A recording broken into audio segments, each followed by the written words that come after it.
Hello everyone, welcome to another episode here on Oxyotl. I'm having a blast actually with the campaign, so we don't have any further visions of the old ones, and Oxyotl is likely going to just travel back after killing Taurox.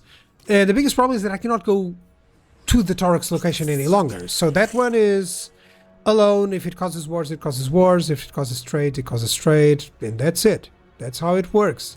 In the meantime, you do a more contiguous terrain campaign if you can. And owning this island, man, I'm feeling like it's good to the point that Oxyotl could actually just, almost leave for that island. And here I am searching for, any encounters at sea and realizing that there's none. And I'm not going to realize until very late. I don't want any treaties with evil factions like Dark Elves or like Ogres or Skaven or anything like that, because that would put me in jeopardy for confederation or even alliances with my own kin, which I really want to have. So of course, I as a rule of thumb, even if the diplomatic option is there, I won't do it. Confederation, wow, that's fast. Norska may become quite powerful later on. That would be great for me because actually our type of army, it works really poorly against armies with a lot of artillery like the Empire or the Dwarves, and if Norska gets big, maybe they can destroy a couple of those enemies. I count them enemies because they will become my enemies later on. I want to fully control the map and to see if I can do a much better job than I did with Gorbad, because I took 300 turns with Gorbad. I don't want to have to take it with the Lizardmen. One nice thing about the Lizardmen is they actually have quite a nice power in auto-resolve as well, because they have a lot of health, a lot of leadership, a lot of armor. All of those are very important stats that people have realized on auto-resolve. And yeah, that sounds great. I'm actually completely starving right now. Man, I gotta eat something. I'll likely stop. You guys won't notice, but I'll likely stop and eat something instead. So, what we have here? Yeah, I gained a rank. That's always nice. I can get Rolling Skies. It's always good. Can get the Gambler's Armor. I'm gonna think that this guy is better to have the Gambler's Armor there. Yeah. And Ancillaries, a charge bonus. I think I can get that to Oxyotl still. Once he gets more of these drops, it's fine. Okay, so what am I trying to do is that they declared war on me. What's it called? The faction of the of Tzeentch near me. So I'm gonna try and send Oxyotl before the next vision to try and destroy those enemies. And if I can't, I'll send Camotor. Camotor. In Portuguese, he means what an engine. Like literally, hey, Camotor. And it's really just, it's funny. It's funny. So I'm gonna put like this. He's not melee, he's ranged, but it's kind of fine. I really like to have the names as following the lord that they follow. So if they get wounded, I'll know. I have the visions of the old ones, so 6 turns, 5 turns, 6 turns. That's all that I need to know. As long as, well, I'll show you, sorry. So it's hunt armies. Yeah, it should be fine. I'll show you later on, sorry. Because I really want to get... I don't see any armies, and I have visibility over this. So the army may be going hidden or something. I hope it's not a powerful army, but I think the army that I have from Oxyotl will deal with it. And I wasn't expecting this, but maybe I'll have to land him.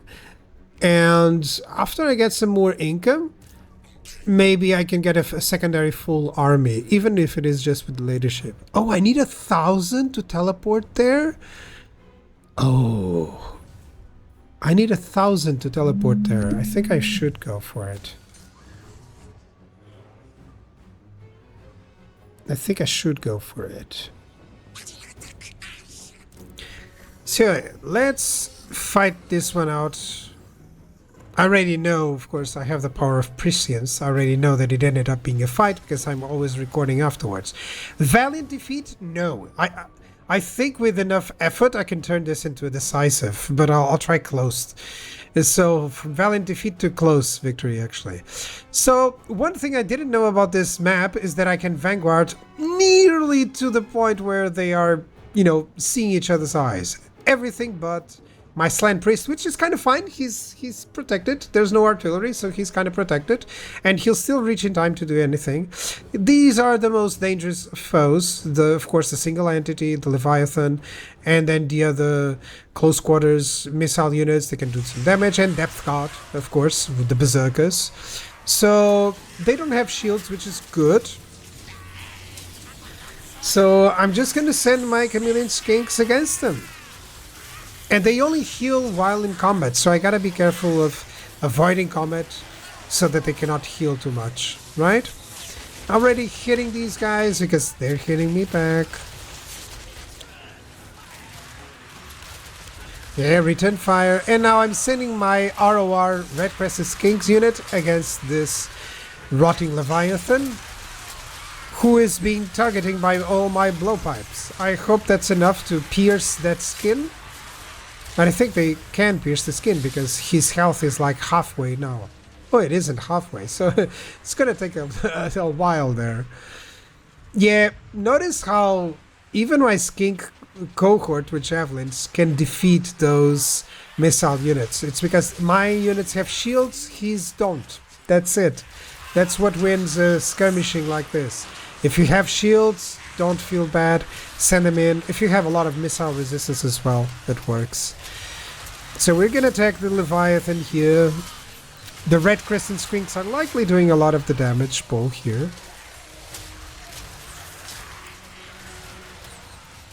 And I think my Slan is about to arrive and do some damage there as well.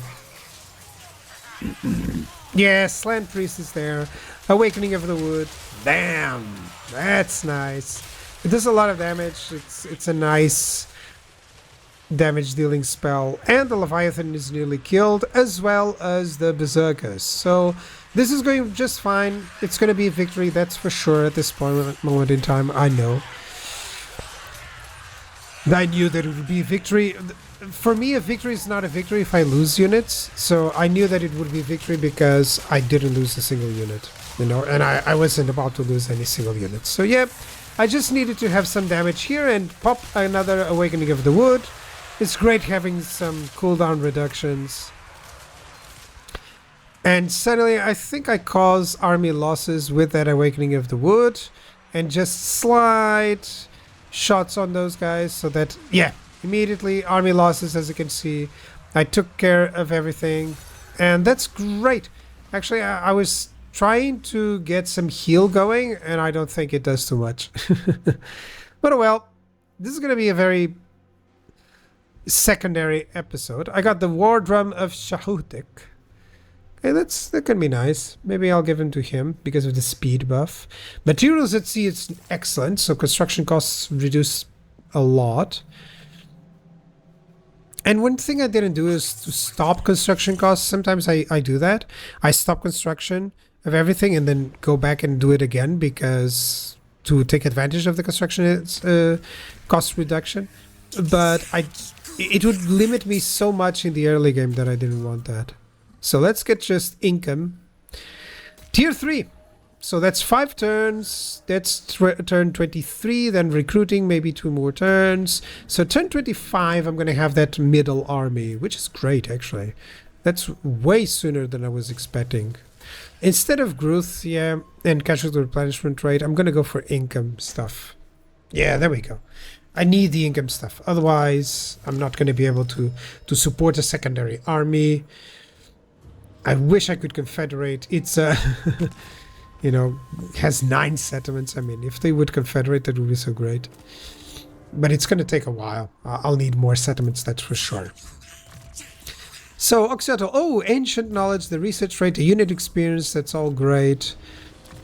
And, of course, the sanctums. I'm going to be able to start spamming them very soon.